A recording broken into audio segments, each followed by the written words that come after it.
खान शाह का घर है जो आपको हमने थोड़ी देर पहले दिखाया था। तो इस घर के बिल्कुल नीचे हमें ये एक मरा हुआ कबा नजर आया है और हमें नूरान शाह साहब ने ये बताया है कि ये जो हिंदुस्तान का अटैक था, इस अटैक में जो वाहिद कैजुअलिटी है, अगर कोई मौत वाक़या हुई है तो वो इस कबे की मौत वाक़या हुई है।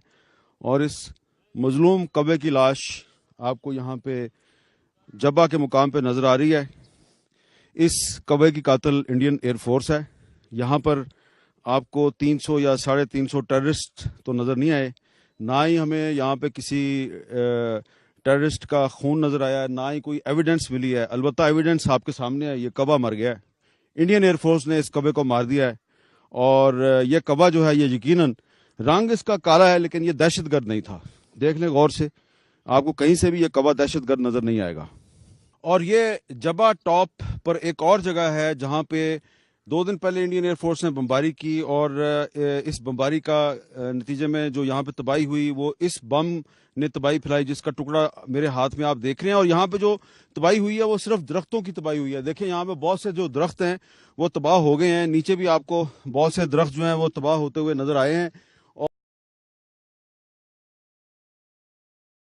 भाई जो है इसकी मजम्मत करते हैं। और सबसे बड़ी बात, हम यहाँ पर उसी वक्त आए, किसी किस्म का कोई नुकसान नहीं हुआ, ना जानी हुआ है और ना माली नुकसान हुए।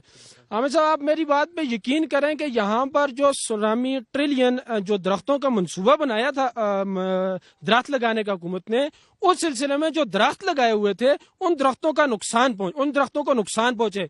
उन दरख्तों का बदला हम इंडिया से जरूर लेंगे। जानी नुकसान तो हुआ ही नहीं है, लेकिन उन दरख्तों का बदला जो है वो DGIS ने। वैसे मैं ऊपर गया था तो वहाँ पे एक कवे की लाश भी मैंने देखी है। तो आपका कवा पाक की सरजमीन पर अगर कवे की लाश गिरी है तो हम उसके खून का बदला भी लेंगे और जरूर लेंगे।